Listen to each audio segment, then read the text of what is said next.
अब जो है हम लोग जो है वो बेसिकली कॉन्सेप्ट पढ़ने जा रहे हैं मल्टीपल बीम इंटरफेरेंस। इसका मतलब ये पोर्शन ऑलरेडी हमने एक बार एक तरह से पढ़ लिया है, इस कॉन्सेप्ट का यूज कर लिया है। अभी जब हम पढ़ रहे थे कि जब एम्पलीट्यूड डिवीजन हो रहा था तो कैसे एम्पलीट्यूड का डिवीजन हो रहा था। एक सिग्नल आपका इंसिडेंट हो रहा है, ठीक है, आपका ये सिग्नल इंसिडेंट हो रहा है और यही सिग्नल जो है वो आपका एक ट्रांसमिटेड सिग्नल में कन्वर्ट कर रहा है और यही ट्रांसमिटेड सिग्नल फिर एक रिफ्लेक्टेड सिग्नल में जा रहा है। यहाँ भी आपका रिफ्लेक्ट बैक हो सकता है, फिर से एक रिफ्लेक्टेड सिग्नल ट्रांसमिटेड में कन्वर्ट हो रहा है, फिर उसका ट्रांसमिशन से रिफ्लेक्शन हो रहा है। एक ऊपर की तरफ सब सिग्नल्स हैं जो कि रिफ्लेक्टेड है और नीचे की तरफ सब सिग्नल है जो कि ट्रांसमिटेड है, ठीक है। एक मिनट, हमारे पास यूज करने का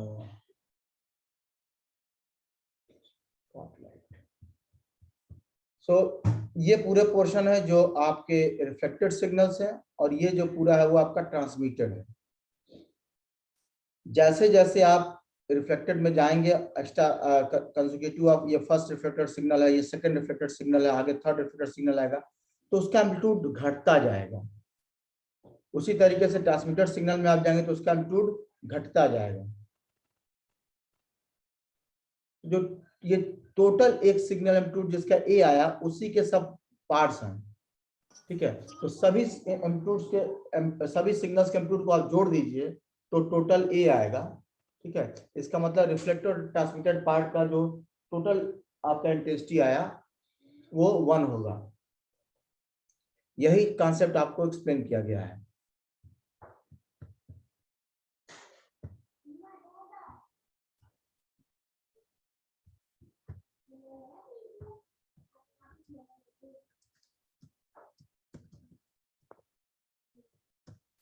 तो एक रिफ्लेक्टेड वेव की बात, कोफिशिएंट की बात की गई कि आर एक रिफ्लेक्शन कोफिशिएंट कहलाएगा और रिफ्लेक्शन कोफिशिएंट है क्या, amplitude of the reflected wave divided by amplitude of the incident wave. मतलब कोई वेव हमने इंसिडेंट किया है उसका कितना पार्ट हमारा रिफ्लेक्ट हो रहा है। अगर मान लीजिए कोई वेव है जिसका एम्पलीट्यूड ए है, जाहिर है पूरा पार्ट तो रिफ्लेक्ट होगा नहीं, उससे कम ही होगा, तो उससे कितना पार्ट उसका एम्पलीट्यूड रिफ्लेक्ट हो रहा है।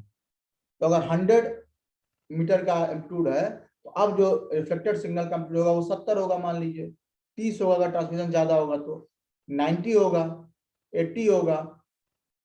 तो अगर आप 90/100 यूज करेंगे, इंसिडेंट वेव का एम्पलीट्यूड 100 माना है हमने, रिफ्लेक्टेड का 90 माना है, तो 90/100 इज 0.9। जो 90 अगर वो रिफ्लेक्ट हुआ तो बचा 10% ट्रांसमिट हुआ होगा, तो ट्रांसमिशन सिग्नल 10/100 0.1, तो 0.9 प्लस 0.1 इज 1। वही चीज आपको यहाँ एक्सप्लेन किया गया।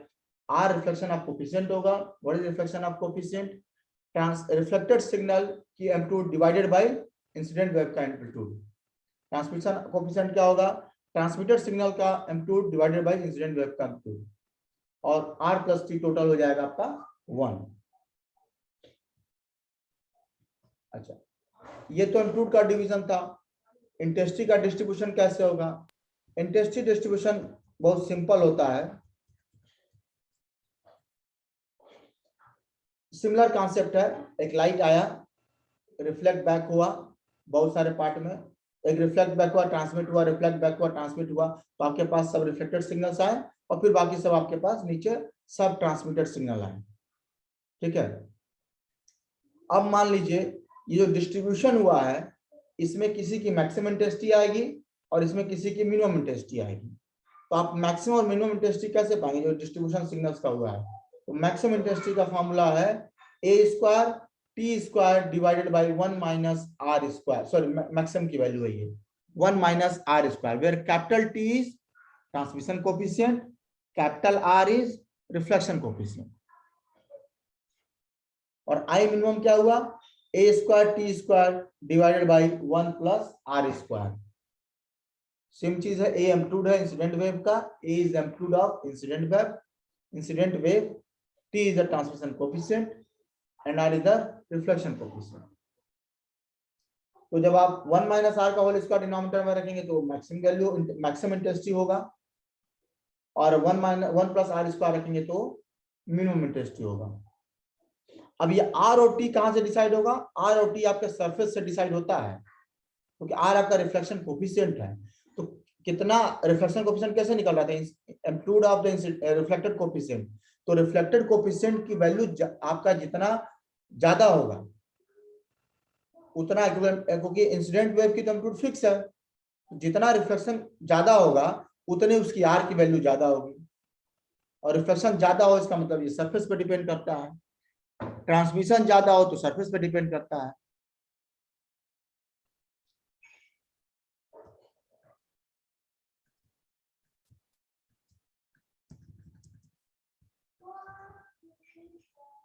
ओके अब देखिए इन सिमिलर हम जो है विजिबिलिटी ऑफ फ्रिंजेस, यहां तक किसी को पूछना है? चलिए टाउ 1 मिनट रुक जाइए।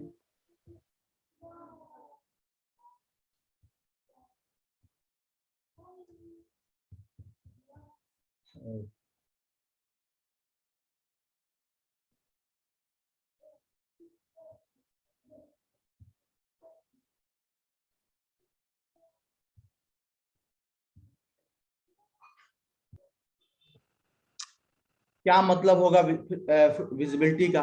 मतलब विजुअल हो फ्रिंज, डार्क और ब्राइट फ्रिंजेस पता चले। और ये कैसे विजुअल हो गए? आप कैसे पता लगाते हैं कोई चीज विजिबल हो? आपको कैसे पता चलता है?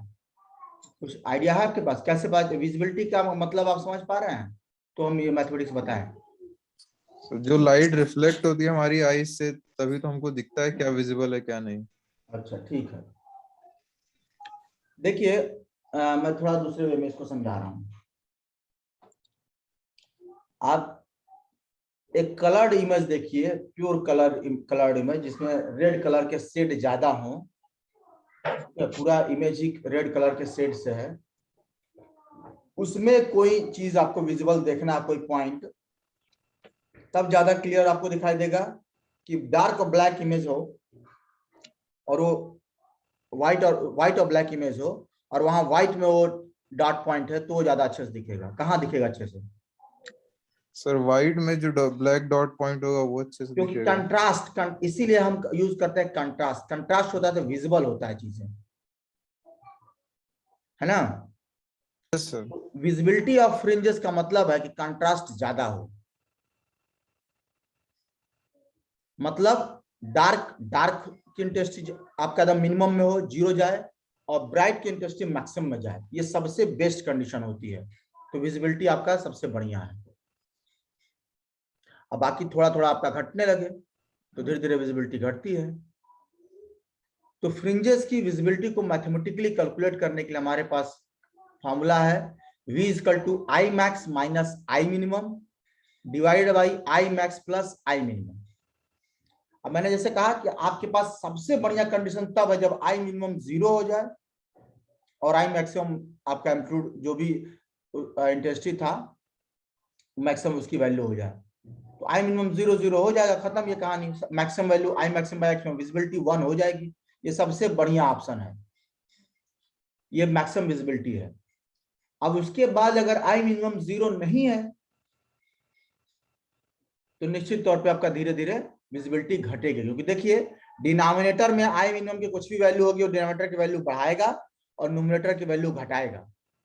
देख लीजिए I minimum की कुछ भी जो वैल्यू होगी वो डिनोमिनेटर की वैल्यू को बढ़ाएगा, न्यूमरेटर की वैल्यू को घटाएगा, एट द एंड V की वैल्यू घटेगी। क्लियर है? Yes sir. यस तो सर। तब V घटना ही घटना है। तो सबसे ज्यादा V की वैल्यू तब होती है जब कंडीशन ऐसी हो कि आपकी डार्क इमेज आपकी मिनिमम इंटेंसिटी 0 हो जाए और उसके लिए दोनों एम्पलीट्यूड सेम होने चाहिए, और I मैक्सिमम तब उस केस में डबल हो जाएगा, 2I हो जाएगा, तो विजिबिलिटी जो आपकी 1 हो जाएगी। और उसके अलावा विजिबिलिटी धीरे धीरे घटती है। तो अगर आप I मैक्सिमम और I मिनिमम की वैल्यू जो फार्मूला जो अभी हमने इसके पहले निकाला था, ये देखिए I मैक्स और I मिनिमम की वैल्यू हमने निकाली थी, a² t² / 1 - r का whole square, a² t² / 1 + r का होल स्क्वायर। वो हम इस फॉर्मूले में रख देते हैं, ठीक है, और सॉल्व करते हैं तो हमें मिलता है 2r/1 + r², मतलब रिफ्लेक्टेंस पर डिपेंड करता है, कोफिशिएंट ऑफ रिफ्लेक्शन पर डिपेंड करता है। तो अगर रिफ्लेक्टेंस ज्यादा है तो निश्चित तौर पे विजिबिलिटी भी ज्यादा होगी, विजिबिलिटी भी आपकी बढ़ेगी, और अगर रिफ्लेक्टेंस कम है तो विजिबिलिटी आपकी कम होगी। इसका मतलब ऐसा आपका सोर्स है, सरफेस है, जहां ट्रांसमिटेंस ज्यादा है तो निश्चित तौर पे विजिबिलिटी आपकी घटेगी, क्योंकि ट्रांसमिटेंस ज्यादा है तो रिफ्लेक्टेंस कम है तो विजिबिलिटी आपकी घटेगी। और मैंने आपको एक्सप्लेन कर दिया कि विजिबिलिटी का मतलब क्या होता है। विजिबिलिटी का मतलब है contrast, higher visibility means higher contrast, greater contrast. Okay, next concept है कोफिशिएंट ऑफ फाइनेस। इसका मतलब है कि जो आपके फ्रिंजेस हैं,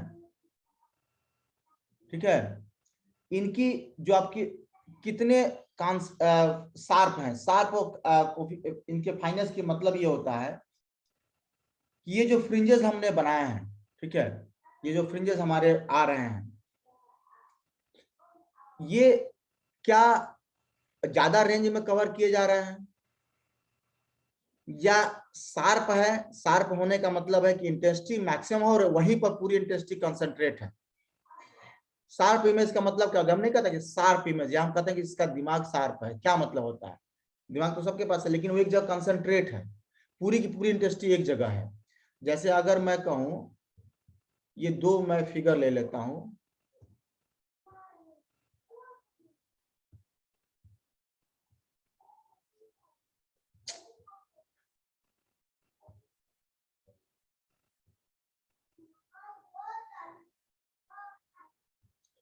एक ये है,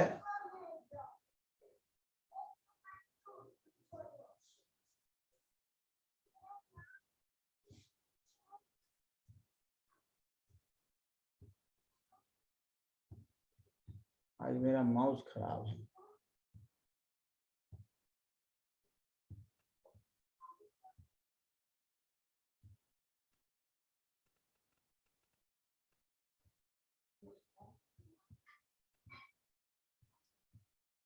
इन दोनों में अगर इसको मैं 1 कह दूं, इसको 2 कह, दोनों में शार्प इमेज कौन है?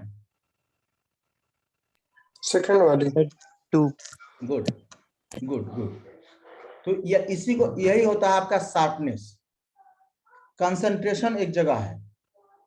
और जब हम इसको एक्सप्लेन करते हैं अपने टर्म में तो हम देखते हैं कि जो इंटेंसिटी का कर्व है, ठीक है, वो आपका हाफ विड्थ मैक्सिमा, मतलब मैक्सिमा की जो हाफ वैल्यूज हैं उस समय उसकी विड्थ जो है कितनी कम है, ये वैल्यू कितनी कम है। जैसे यहां देखिए हाफ विड्थ मैक्सिमा ज्यादा हो गया, जितना हाफ विड्थ मैक्सिमा कम होगा, ठीक है, उतना ही इमेज को शार्प कहा जाता है,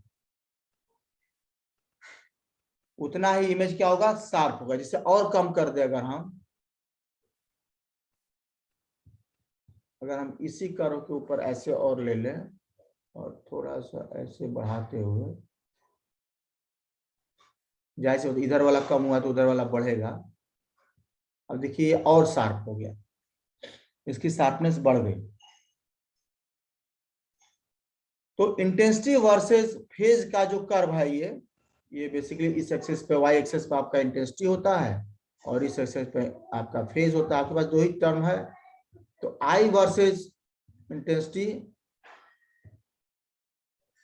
वर्सेस फाई या फेज जिसको आप कहते हैं, इसका जो कर्व होगा उसमें जो शार्पनेस होगी वो आपके हाफ विड्थ मैक्सिमा से पता की जाती है। अगर हाफ विड्थ मैक्सिमा कम है तो आपका फिल्म शार्प है, ज्यादा शार्प है।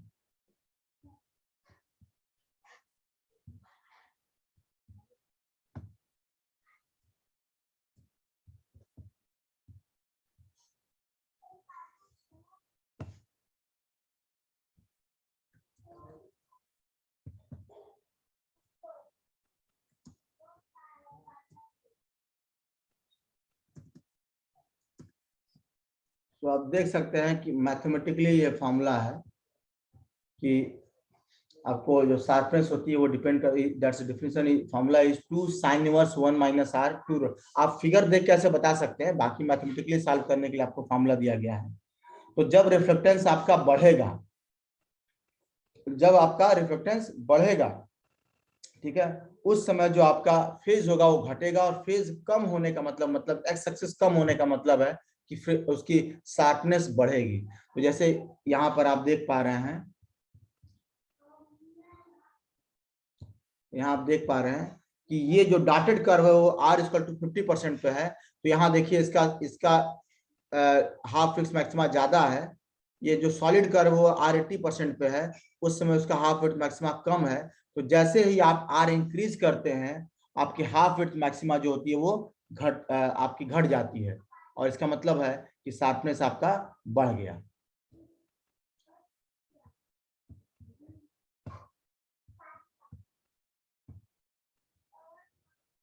छोटे छोटे पॉइंट है, बाकी कंसेप्चुअली इनको मैंने एक्सप्लेन कर दिया आपको कि ये है क्या। Okay, the last one is will be the Fabry-Pérot interferometer. I think by this way we are going to LG plate भी है।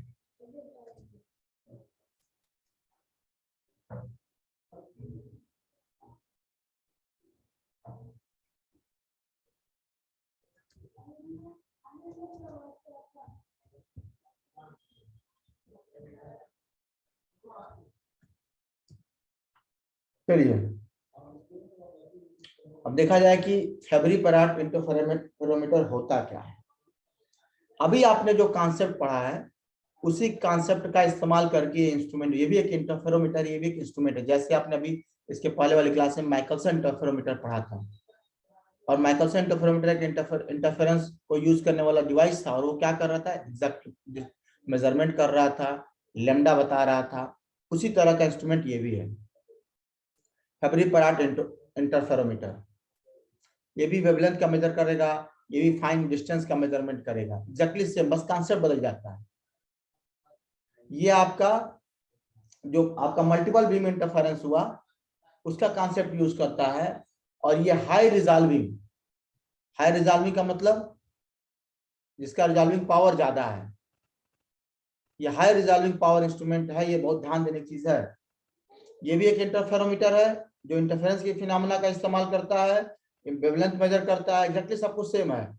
डिस्टेंस, फाइन डिस्टेंस मेजर करता है, एग्जैक्टली सेम है माइकलसन इंटरफेरोमीटर की तरह, बस ये रिजॉल्विंग पावर इसका ज्यादा है।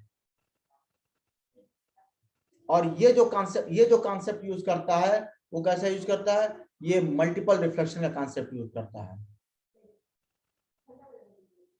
जो ट्रांसमिटेड सिग्नल्स हैं, जब एक सिग्नल आप सरफेस पर डालते हैं तो वहां से कई सिग्नल रिफ्लेक्ट और ट्रांसमिशन होता है। तो जो जितने एक तो रिफ्लेक्टेड सिग्नल्स का आप निकाल रहे थे ट्रांसमिशन इंटरफेरेंस, और एक ट्रांसमिटेड सिग्नल का निकाल रहे हैं। तो रिफ्लेक्टेड सिग्नल में आपने बहुत सारे पढ़े, माइकलसन इंटरफेरोमीटर भी रिफ्लेक्टेड सिग्नल का था, और हम ट्रांसमिटेड सिग्नल को इंटरफेरेंस निकाल रहे हैं। उस तरह का डिवाइस होता है Fabry-Pérot इंटरफेरोमीटर। ये ट्रांसमिटेड सिग्नल का इंटरफेरेंस लेता है, ठीक है। ओके, अब देखिए इसके जो इंटरफेरेंसेस, जो फ्रिंजेस बनते हैं उनको बोलते हैं fringes of equal inclination. Fringes of मतलब सबका थीटा सेम होता है। कंस्ट्रक्शन देखिए, आपके पास दो ग्लास प्लेट होते हैं ए और बी, दो ग्लास प्लेट ए और बी, और आप एक के पास एक सोर्स है जहां आप एक एंगल थीटा से लाइट को इंसिडेंट करा रहे हैं। यहां आपके पास स्क्रीन है, देखिए इस पोर्शन को स्क्रीन बोल रहे हैं। लाइट इंसिडेंट किया इस सरफेस ए पे, ग्लास प्लेट पे, ठीक है, और रिफ्लेक्ट होगा और ट्रांसमिट होगा। हम मान रहे हैं कि ट्रांसमिशन ज्यादा हो, ठीक है, ट्रांसमिट हुआ। फिर इसके एक और ग्लास प्लेट मिला, तो यहां भी वो रिफ्लेक्टेड और ट्रांसमिशन हुआ, यहां भी देखिए रिफ्लेक्टेड ट्रांसमिशन हुआ। अब ये जो ये पोर्शन इधर जो जाएंगे तो रिफ्लेक्टेड सिग्नल होंगे, अब ये ट्रांसमिटेड सिग्नल है। मैं इन ट्रांसमिटेड सिग्नल्स को क्या किया कि एक जगह क्या कन्वर्ज करा दिया। कैसे कन्वर्ज होगा, कॉन्वेक्स लेंस का यूज कर दिया। तो ये ट्रांसमिटेड सिग्नल है, अब ये एक तरह से ए और बी का जो ग्लास प्लेट वही मेरा फिल्म बना दिया, इसमें मल्टीपल रिफ्लेक्शन हुआ और उससे हमें ट्रांसमिटेड सिग्नल मिले। इन सभी ट्रांसमिटेड सिग्नल को मैंने ग्लास सॉरी कन्वेक्स लेंस लगाया और एक जगह पे कन्वर्ज करा दिया, वो पॉइंट पी हो गया मेरा। और इसी पर मुझे एक फ्रिंज मिल जाएगा। अब कोई दूसरा पॉइंट पर कन्वर्ज कर रहे हो तो उस दूसरा फ्रिंज मिल जाएगा। देखिए डॉटेड पॉइंट यहाँ पर कन्वर्ज करेंगे तो दूसरा फ्रिंज मिल जाएगा। इस तरीके से मुझे फ्रिंजेस मिलेंगे। और ये जो डिवाइस है यहां से यहां तक पूरा, इसको बोलते हैं फैब्री पराट इंटरफेरोमीटर। अपने आप को अनम्यूट करिए, विजय कुमार द्विवेदी जी।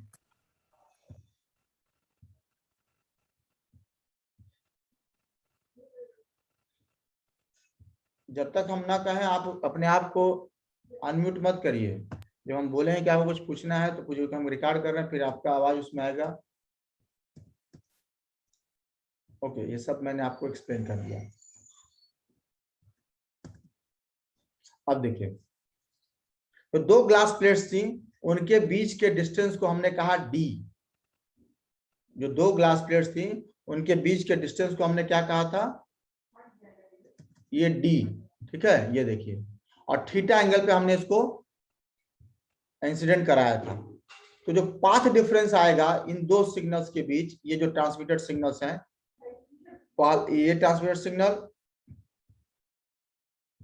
ये ट्रांसमिटेड सिग्नल और ये ट्रांसमिटेड सिग्नल, जो इनके बीच पाथ डिफरेंस आएगा, अगर आप मैथमेटिकली याद करिए, आपने अभी सॉल्व किया था जब M2 डिवीजन के केस में, तो कितना आया था 2d cos थीटा। ठीक है, फिल्म की थिकनेस t थी, तो वही मैंने कहा ना कि दो ग्लास प्लेट के बीच एक तरह से फिल्म बन गया, तो फिल्म की थिकनेस t थी तो यहाँ d हो गया। म्यू आपका मीडियम था तो यहाँ म्यू हमको 1 मान लिए, एयर मान रहे हैं, तो 2 म्यू टी cos थीटा था, यहाँ पर हमने कहा दिया 2 म्यू इज 1 तो 1 गया, t की जगह पे d, तो 2d cos थीटा। तो ये आपका 2d cos थीटा आ गया। तो यही आपका पार्ट डिफरेंस है। और ये पार्ट डिफरेंस जो है, अगर आपकी मैक्सिमम इंटेंसिटी का केस लेना है तो वो m लैम्डा के बराबर होना चाहिए। मैक्सिमम इंटेंसिटी के लिए m का 2d का इक्वल टू m लैम्डा होना चाहिए। अब थोड़ा सा अगर आप ध्यान देंगे तो आप मैक्सिमम 2d के केस में, या आप क्या कहते थे वेव शेप्ड फिल्म के केस में, या आप न्यूटन्स रिंग के केस में, आप क्या कर रहे थे, आप रिफ्लेक्टेड सिग्नल्स का ट्रांसमिशन इंटरफेरेंस ले रहे थे। इन दैट केस आप पार्ट डिफरेंस कितना ले रहे थे, 2d cos थीटा या 2 mu t cos theta minus lambda by 2, and that should be equal to m lambda constructive के लिए, मैक्सिमा के लिए। लेकिन चूंकि अब लैम्डा बाय 2 क्यों आ रहा था, वो लैम्डा बाय 2 आ रहा था क्योंकि रिफ्लेक्शन के कारण पार्ट डिफरेंस लैम्डा बाय 2 का था, फेज डिफरेंस के कारण पार्ट डिफरेंस। लेकिन चूंकि ये ट्रांसमिटेड सिग्नल्स हैं और ट्रांसमिटेड सिग्नल में कोई पार्ट डिफरेंस का कांसेप्ट नहीं आता है, एक्स्ट्रा पार्ट डिफरेंस, इसलिए जो पार्ट डिफरेंस होगा that is 2 mu t cos theta, या इस केस में 2d cos थीटा, वही पार्ट डिफरेंस बना रहेगा, and that should be equal to m lambda constructive के लिए। डिस्ट्रक्टिव के लिए 2m + 1 lambda by 2। I think ये सबको क्लियर हो जाना चाहिए। बार बार यही कह रहा था कि आप एक मेथड लेके चलिए, रिफ्लेक्शन का कॉन्सेप्ट, ट्रांसमिशन कॉन्सेप्ट, जो भी पार्ट डिफरेंस होगा, रिफ्लेक्शन केस में पार्ट डिफरेंस होता है 2 mu t cos theta minus lambda by 2, transmission case में होता है 2 म्यू t cos थीटा। अब आपको कंस्ट्रक्टिव कराना है तो m लैम्डा के बराबर कराइए, डिस्ट्रक्टिव कराना है तो 2m + 1 लैम्डा बाय 2 के बराबर कराइए, सॉल्व करिए मैथमेटिक्स। तो ये आपका फैब्री पराट इंटरफेरोमीटर का कॉन्सेप्ट हो गया। ओके, अब थोड़ा हम इसके एप्लीकेशन देख लेते हैं। एप्लीकेशन में पहला एप्लीकेशन है हमारा डिटर्मिनेशन ऑफ वेवलेंथ। हम वेवलेंथ का डिटर्मिनेशन कैसे करें, कैसे पता लगाएंगे, तो बड़ा सिंपल सा है। मान लीजिए कि आपने जो फ्रिंज पैटर्न पाया था, मान लीजिए कि आप mth ब्राइट फ्रिंज को लोकेट कर रहे हैं सेंटर स्क्रीन पर। ये जो सेंटर स्क्रीन है आपका, ये स्क्रीन पे जो सेंटर दिख रहा है, मान लीजिए कि mth ब्राइट फ्रिंज है। तो इसके लिए मैक्सिमा कंडीशन को कैलकुलेट करिए, 2d cos theta equal to m lambda.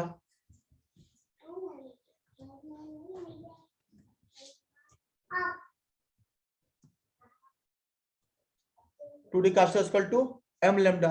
अब चूंकि जब आप सेंटर स्पॉट पॉइंट लेंगे तो थीटा 0 हो जाएगा, तो cos 0 इक्वल टू 1, तो 2d equal to m lambda. अब आप ध्यान दीजिए कि अगर आपके जो प्लेट्स हैं उसको आप लैम्डा बाई 2 के पार्ट डिफरेंस से मूव करा दीजिए प्लेट्स को, तो जब आप अपने प्लेट्स को लैम्डा बाई 2 के डिस्टेंस से मूव करा देंगे तो पार्ट डिफरेंस कितने के से चेंज हो जाएगा? पार्ट डिफरेंस जो होगा 2d cos थीटा, तो थीटा ऑलरेडी 1 हो गया तो 2d हो गया है, और लैम्डा बाई 2 के डिस्टेंस से आपने प्लेट्स को डिस्टेंस को बढ़ा दिया है, तो लैम्डा बाई 2 एक बार रिफ्लेक्ट होने में, फिर वहां से एक बार लैम्डा बाई 2 ट्रांसमिट होने में, तो टोटल लैम्डा बाई 2 इंटू 2 कितना हो गया? लैम्डा। तो पहले मैं थोड़ा सा पेन इसका इस्तेमाल कर लेता हूं, रुक जाओ। जब आपने सेंटर स्पॉट को मान लिया कि मेरा mth फ्रिंज है और मैंने सेंटर स्पॉट चूंकि लोकेट किया इसलिए मेरा थीटा 0 हो गया, तो मेरा पार्ट डिफरेंस कितना हो गया? 2d cos 0 is 1, ये मेरा पार्ट डिफरेंस हो गया। और मुझे सेंटर पे, मैथमेटिक्स छोड़ के भूल जाइए, तो मुझे सेंटर पे mth ब्राइट फ्रिंज मिल रहा है। क्लियर? हट जाए क्या?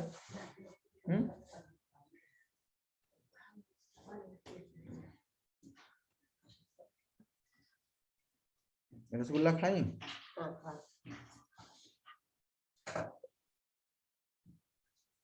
हाँ नहीं, मम्मा को दो, दादी माँ लगा रही है ना, झाड़ू पोछा लगा रही है, रुक जा।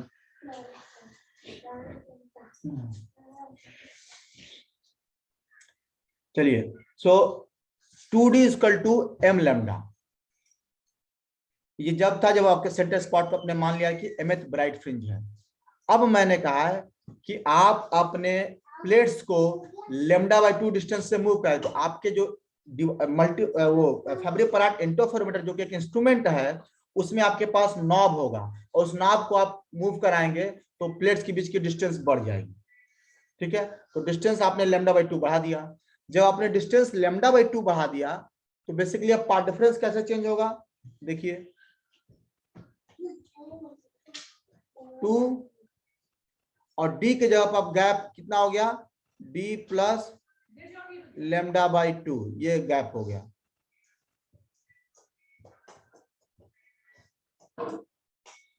आप पहले d डिस्टेंस गैप था, अब आपने लैम्डा बाई 2 का गैप बढ़ा दिया, तो d की जगह पर d प्लस लैम्डा बाई 2 हो गया।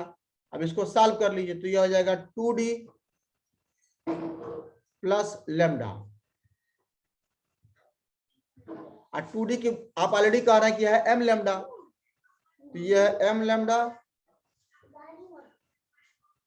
प्लस लैम्डा, इसका मतलब है m प्लस 1 लैम्डा।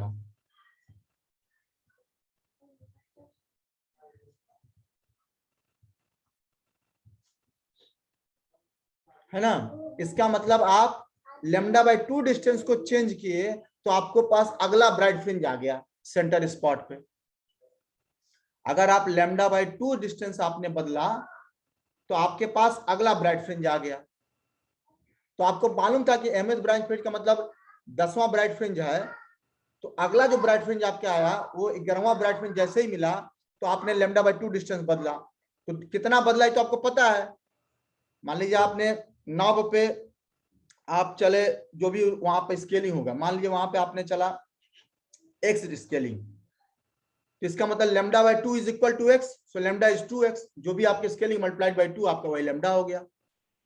इस तरीके से आप लैम्डा निकाल लिए।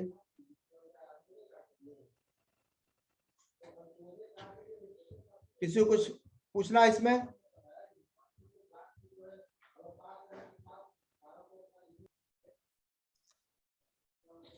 तो आपको ये पता चल गया कि अगर मैं लैम्डा बाई 2 मूव कराऊंगा तो मेरा एक ब्राइट फ्रिंज आएगा। ठीक है, अब मुझे नहीं मालूम, कोई बच्चा एक्सपेरिमेंट कर रहा है और उसको इतना पेशेंस भी नहीं है कि वो एग्जैक्टली एक लैम्डा मूव करा है।